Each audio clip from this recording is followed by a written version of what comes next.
সাপের কামড়ে শিশুর মৃত্যু, হাসপাতালে অ্যান্টিভেনম না দেওয়ার অভিযোগ। ট্রাইব্যুনালের তদন্ত সংস্থার উপদেষ্টা আসিফের বিস্ফোরক জবানবন্দি।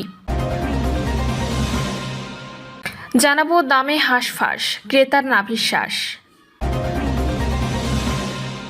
এবং সর্বশেষ জানাবো যুবককে পেটাতে পেটাতে ক্লান্ত হয়ে মাটিতে পড়ে গেলেন ইউএনও। শুনছিলেন সংবাদ শিরোনাম, এবারে বিস্তারিত। সাপের কামড়ে শিশুর মৃত্যু, হাসপাতালে অ্যান্টিভেনম না দেওয়ার অভিযোগ। লক্ষ্মীপুরের রামগঞ্জে সাপের কামড়ে আব্দুল আলিম নামে এক শিশুর মৃত্যু হয়েছে। দুপুরে কুমিল্লা মেডিকেল কলেজ হাসপাতালে নেওয়ার পথে মারা যায় শিশুটি। তবে শিশুর মা মহিমা আক্তারের অভিযোগ, উপজেলা স্বাস্থ্য কমপ্লেক্সে নিলে চিকিৎসক অ্যান্টিভেনম না দেওয়ায় আলিম মারা গেছে। এর আগে দুপুর 12টার দিকে রামগঞ্জ পৌর এলাকার 4 নম্বর ওয়ার্ডের কলমচা চৌকিদার বাড়িতে আলিমকে সাপে কামড় দেয় বলে জানায় তার পরিবার। শিশুর মা মহিমা ও মামা রাসেল শেখ জানান, মাদ্রাসা থেকে এসে আলিম ঘরের দরজায় বসে খেলা করছিল। হঠাৎ সে চিৎকার দিয়ে ওঠে। চিৎকার শুনে তার মা এসে দেখেন একটি সাপ তাকে কামড় দিয়ে পাশে থাকা গর্তে ঢুকে যায়। তাৎক্ষণিকভাবে তাকে উপজেলা স্বাস্থ্য কমপ্লেক্সে নিয়ে যাওয়া হয়। সেখানে চিকিৎসক ফারজানা ইতি হাসপাতালে অ্যান্টিভেনম নেই বলে মহিমাকে জানিয়ে দেন। পরে তাকে দ্রুত কুমিল্লা মেডিকেল কলেজ হাসপাতালে নিয়ে যেতে বলেন। কুমিল্লা নেওয়ার পথেই মারা যায় শিশুটি। শিশুর মামা মোহাম্মদ রাসেল শেখ বলেন, উপজেলা স্বাস্থ্য কমপ্লেক্সে সাপে কাটা রোগীর জন্য অ্যান্টিভেনম নেই, এটা আমাদের বিশ্বাস করতে কষ্ট হয়। মূল্যবান অ্যান্টিভেনম হয়তো রোগীদের না দিয়ে অন্যত্র বিক্রি করে দেয়। এ বিষয়ে স্বাস্থ্য বিভাগের হস্তক্ষেপ কামনা করছি। দায়িত্বরত চিকিৎসক ফারজানা ইতি জানান, দুপুর 12টার পর শিশুটিকে হসপিটালে নিয়ে আসা হলেও তার মা বলতে পারছে না তাকে সাপে কেটেছে নাকি ব্যাঙ কামড় দিয়েছে। আমার সন্দেহ হলে তার রক্ত পরীক্ষা করে নেগেটিভ রেজাল্ট পাই। এছাড়া শিশুটির স্বজনদের অ্যান্টিভেনমের পার্শ্ব প্রতিক্রিয়া, শ্বাস প্রশ্বাস কমের উপসর্গ দেখা দিতে পারে জানালে তারা শিশুটিকে অন্যত্র চিকিৎসা করানোর জন্য আগ্রহ প্রকাশ করে।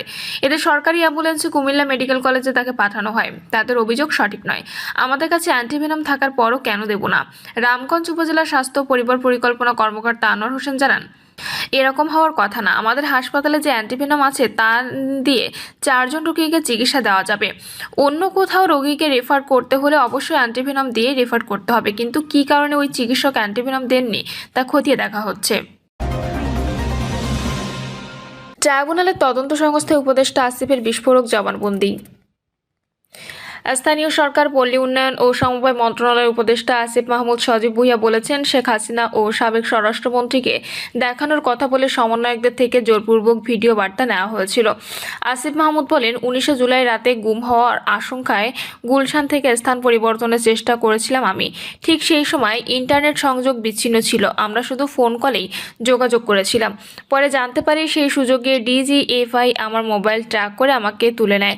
ওই রাতেই নাহিদ ভাইকেও গুম করা হয়। জবানবন্দিতে তিনি আরও বলেন, চোখ খুলে নিজেকে একটি অচেনা কক্ষে পাই।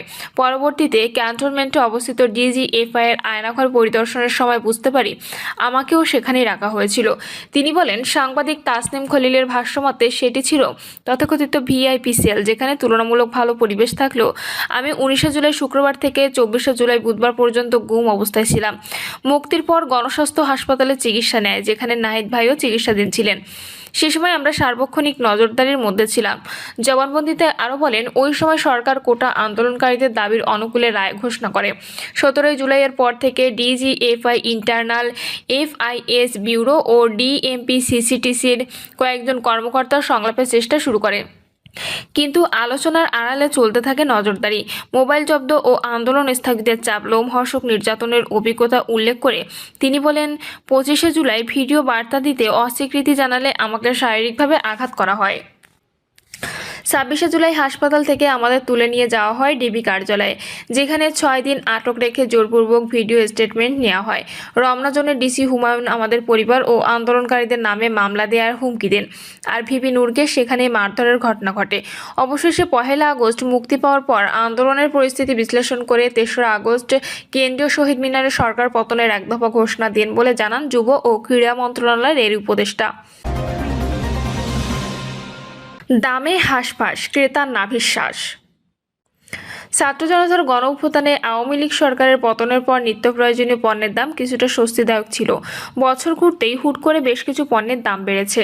চালসহ বিভিন্ন পণ্যের দাম বেড়ে যাওয়ায় সংসার চালাতে হিমশিম খাচ্ছেন গড়পড়তা আয়ের মানুষ।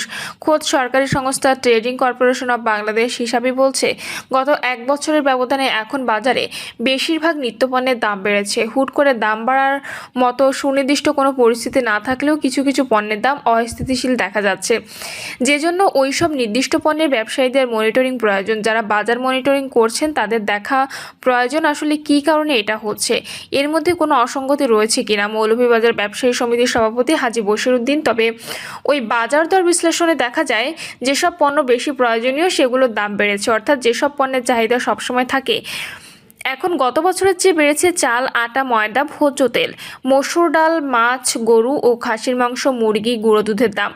এসব একটি পরিবারের নিত্যদিনের বড় খরচের তালিকায় থাকে। এছাড়া বাড়তি তালিকায় রয়েছে তুলনামূলক কম প্রয়োজনীয় খেজুর, হলুদ, এলাচ, তেজপাতা ও লেখার কাগজের দাম। অন্যদিকে দাম কমা তালিকায় বেশি প্রয়োজনীয় পণ্য হচ্ছে চিনি, ডিম, আলু, পেঁয়াজ, রসুন, আদা ও শুকনা মরিচ। রয়েছে 3 ধরনের ডাল, মুগ, অ্যাঙ্কর ও ছোলা। বাকি 4 পণ্য হলো জিরা, দারুচিনি, লবঙ্গ, ধনিয়া। আরেকটি পণ্য এমএস রড, আর একটি মাত্র স্থিতিশীল পণ্য হচ্ছে লবণ। এমএস রড ও লেখার কাগজ এই দুটি পণ্যের দাম খাদ্যপণ্যের বাইরে নিয়মিত হিসেবে রাখে টিসিবি। এসব পণ্যের পাশাপাশি বাজারে এখন সবজির দামও ব্যাপক চড়া। টিসিবির তালিকায় আলু ছাড়া অন্য সবজির দাম থাকে না, তবে কৃষি বিপণন অধিদপ্তরের বাজার দরের তালিকায় বিভিন্ন ধরনের সবজির দর উল্লেখ করা হয়। ওই সংস্থার তথ্য বলছে, শুধু আলু ও পেঁপে ছাড়া অন্য সব সবজির দাম গত এক বছরের ব্যবধানে 14 থেকে 75% পর্যন্ত বেড়েছে। এছাড়া বাজারে ফলের দাম বাড়ার বিষয়টি উঠে এসেছে সংস্থাটির তথ্যে। গত বছরের চেয়ে এবার ফলের দাম বেড়েছে 44% পর্যন্ত। সরকারের সঠিক মনিটরিং না থাকায় অনেক ক্ষেত্রে ব্যবসায়ীরা অতি মুনাফা করছে।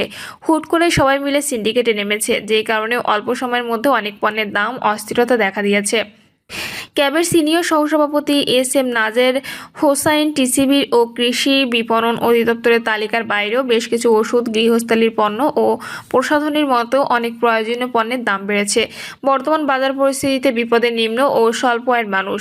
রামপুরা বাজারে বিলকিস বেগম নামে একজন ছোট চাকরিজীবী বলেন, বাজারে কোনো জিনিসের দাম নিয়ন্ত্রণের মধ্যে নেই। যে যার মতো দাম বাড়িয়ে বিক্রি করছে, এতে আমাদের কেনার ক্ষমতা কমছে। দামে রীতিমতো হাঁসফাঁস। প্রতিনিয়ত বাজারের তালিকা থেকে পণ্য বাদ দিতে হচ্ছে।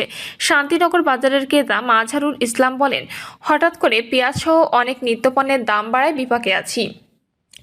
বাজারের সবজির দাম চড়া। কদিন আগে 40 টাকার ঢেঁড়স পাওয়া গেলেও আজ 80 টাকা চাচ্ছে। মাছ মাংসের দামও বেশি। আমাদের নাবিশ্বাস অবস্থা।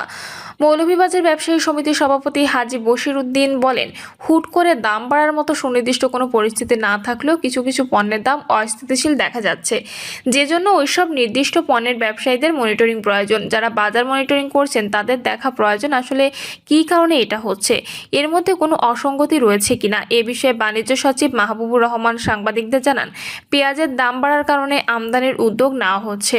ব্যবসায়ীরা দাম কমাতে যে কোনো দেশ থেকে পেঁয়াজ আমদানি করতে পারবেন।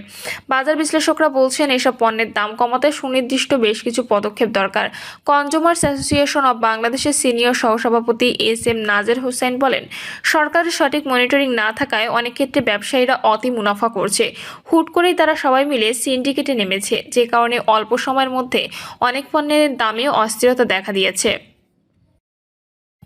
প্রিয় দর্শক, এই ছিল এখনকার সর্বশেষ সংবাদ। আপডেট সব সংবাদ পেতে চ্যানেলটি সাবস্ক্রাইব করে বেল আইকনটি ক্লিক করে রাখুন।